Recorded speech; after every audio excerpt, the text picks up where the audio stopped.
Hello everyone, welcome to my channel क्वांटमी। आज हम इस वीडियो में हमारा रेशियो एंड प्रोपोर्शन का पार्ट 7 डिस्कस करेंगे और कुछ और क्वेश्चंस की प्रैक्टिस करेंगे। तो चलिए स्टार्ट करते हैं। In a scholarship test, three students ABC initially scored marks in the ratio 4:7:9 respectively. Later, after the moderation process, extra marks were awarded only to B and C, such that their final marks become proportional in the ratio 5, 9 and 30. Find the ratio of the marks added to B and C. ठीक है, तो हम इसे दो approaches से देखेंगे। दोनों approaches important है, आपको जो सही लगे आप उससे कीजिएगा। ठीक है, मुझे ए बी सी का रेशियो दिया है विच इज़ 4:7:9। फिर बी और सी के मार्क्स में कुछ इंक्रीमेंट हुआ है, तो मैं ए आफ्टर, बी आफ्टर और सी आफ्टर लिख देता हूँ विच इज़ 5:9:30। फिर मुझसे पूछा है find the ratio of marks added to B and C. ठीक है, तो इसमें आप एक चीज़ देखिएगा, इसमें ए के मार्क्स, बी के मार्क्स और सी के मार्क्स दिए। फिर उसके बाद क्या हुआ, बी और सी के मार्क्स में कुछ इंक्रीमेंट हो गया। इसमें बोला है ना कुछ बी मार्क्स अवार्ड हो गए सिर्फ बी और सी को, तो सिर्फ बी और सी में मार्क्स का इंक्रीमेंट हुआ है। ए के मार्क्स में कोई चेंज नहीं आया। तो अगर आप देखोगे तो इसमें ए आपका ए कांस्टेंट है ना। बी और सी तो बदल गया, बी और सी के मार्क्स में कुछ इंक्रीमेंट आ गया जिससे रेशियो बदल गया, लेकिन क्वांटिटी वाइज ए के मार्क्स तो पहले भी सेम थे और बाद में भी सेम है।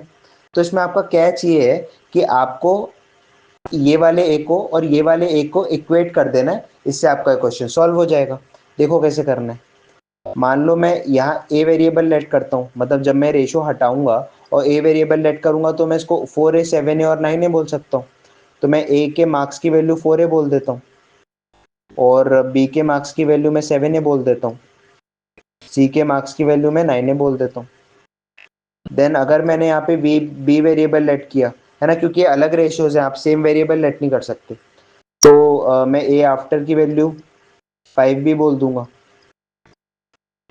बी आफ्टर की वैल्यू मैं 9B बोल दूंगा, फिर सी आफ्टर की वैल्यू मैं 13B बोल दूंगा। फिर मैंने आपको बताया था कि ए के मार्क्स आपके कांस्टेंट है, पहले भी सेम थे बाद में भी सेम है, तो आपको इनको इक्वेट करना है। तो 4A is equal to 5B कर दो, 4A is equal to 5B। ए और बी का रेशियो आ गया विच इज़ 5/4। अगर मैंने ए को 5x लिया और बी को 4x लिया तो मैं वैल्यू निकाल दूंगा। ए की वैल्यू मेरी कितनी है, 5x है, तो 4 × 5x which is 20x, then 7 × 5x which is 35x, then 9 × 5x which is 45x। Then b की वैल्यू निकाल लेते हैं, 5b की। बी की वैल्यू मेरी 4x है, 5 × 4x which is 20x, then 9 × 4x which is 36x, then 13 × 4x, b की वैल्यू 4x है, 13 × 4x विच इज़ 52x। अब मुझे बोला है find the ratio of the marks added to B and C. तो बी में पहले कितने मार्क्स थे, हमें ये देखना है कि कितने मार्क्स बी में ऐड हुए और कितने मार्क्स सी में ऐड हुए, उसका रेशियो निकालना है। तो बी में पहले 35x मार्क्स थे, अब 36x मार्क्स है, तो x मार्क्स बढ़ गए बी में। ठीक है, फिर सी में पहले कितने थे, 45x मार्क्स थे, अब कितने 52x मार्क्स है, तो कितने मार्क्स का इंक्रीमेंट हुआ सी में, 7x मार्क्स का इंक्रीमेंट हुआ। तो आप इसका ये x काट दोगे तो 1:7 इसका आंसर आ जाएगा। ठीक है, अब इसका एक और अप्रोच है, वो भी बता देता हूँ आपको। मतलब वो थोड़ा एक शॉर्टकट मेथड मान लो, इससे थोड़ा और जल्दी हो जाएगा आपका। जैसे आपका रेशियो दिया है 4:7:9 और ये पहले का रेशियो है आपका ए बी सी का। फिर after the moderation it is 5:9:30। ठीक है, अब इसमें आपका कैच वही है कि आपके ए के मार्क्स इक्वल होंगे, आपको उसको इक्वेट कर देना है। पहले बस आप वेरिएबल ले रहे थे, आप यहाँ सीधे रेशियो में काम करोगे, वैसे कोई चेंज नहीं है ज़्यादा। तो ये यहाँ A4 है और यहाँ A5 है, तो अगर आपको 4 और 5 को सेम मल्टीपल पे लाना है तो यहाँ 5 से इंटू कर दोगे, है ना। मैंने आपको बताया था कि आपको ये 4 का मल्टीपल है ए, और यहाँ A5 का मल्टीपल है ना, ये 4 का मल्टीपल, ये A5 का मल्टीपल। तो अगर आपको 4 और 5 को सेम मल्टीपल पे लाना है तो आप इस वाले रेशियो में 5 से इंटू कर दोगे और इस वाले रेशियो में 4 से इंटू कर दोगे।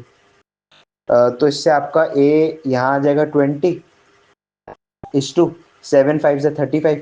ये चीज़ मैंने आपको रेशियोज की प्रॉपर्टी में बताई हुई है कि अगर आप एक नंबर पे आपको मतलब रेशियो में अगर आपको एक जगह आप मल्टीप्लाई करते हो तो आपको दोनों जगह और करना पड़ेगा, हर जगह होगा मतलब मल्टीप्लाई।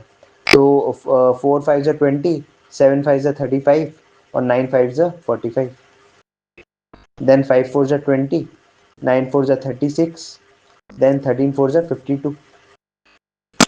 ठीक है, तो अब आपको यहाँ मतलब हाल के हाल दिख गया, मतलब एक ही जगह हाल के हाल, यहाँ एक का इंक्रीमेंट हो रहा है और यहाँ 7 का इंक्रीमेंट हो रहा है, तो मेरा रेशियो ऑफ इंक्रीमेंट्स इज 1:7। तो ये भी एक अच्छा तरीका है। बाकी आप वेरिएबल अप्रोच से भी कर सकते थे, मतलब इसमें भी कुछ टाइम नहीं लगता ज़्यादा। तो ये आपका ये क्वेश्चन हो गया। अब एक और क्वेश्चन देखते हैं। ये क्वेश्चन कैट में भी आ चुका है। Rohan is waiting in line at a food stall. The ratio of the number of people ahead of Rohan to the people to the number of people behind him in the queue is 4:7. If the number of people in the queue is less than 200, then find the maximum possible number ahead of Rohan. ठीक है, तो इसमें मुझे एक ratio दिया है, रोहन के आगे के लोग और रोहन के पीछे के लोग, इनका रेशियो मुझे दिया है 4:7। Rohan ahead and Rohan behind 4:7। तो अगर मैं यहाँ एक्स वेरिएबल लेट करूँ और ये रेशियो का साइन हटा दूँ तो मैं रोहन के आगे के लोग 4x बोल सकता हूँ, मतलब रोहन के आगे 4x लोग हैं और रोहन के पीछे 7x लोग हैं। अब मुझे बोला है if the total number of people in the Q is less than 200, मतलब क्यू में टोटल लोग 200 से नीचे है, मतलब 200 से कम है। तो ठीक है, हम इसको ये कर देते हैं, तो ये टोटल 11x हो गया। लेकिन इसमें से क्यू में 11x लोग नहीं है, 11x प्लस 1 है ना। ये तो रोहन के आगे के लोग हैं और पीछे के लोग का सम है, लेकिन रोहन भी तो है ना, तो टोटल लोग 11x प्लस 1 है। तो अब मुझे दिया है 11x plus 1 which is total is less than 200, है ना। मुझे दिया हुआ है total number is less than 200, तो 11x plus 1 which is less than 200।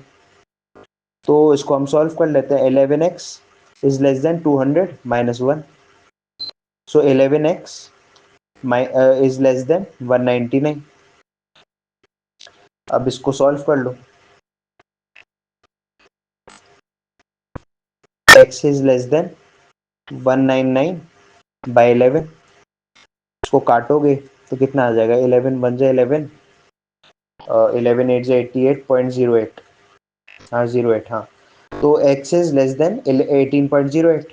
अब मुझे इसमें कंडीशन क्या दी है, मतलब क्या पूछा है मुझसे, find the maximum possible number of people ahead of Rohan, मतलब मुझे इस वैल्यू को मैक्सिमाइज करना है। अगर मुझे इस वैल्यू को मैक्सिमाइज करना है मतलब मुझे x की मैक्सिमम वैल्यू चाहिए।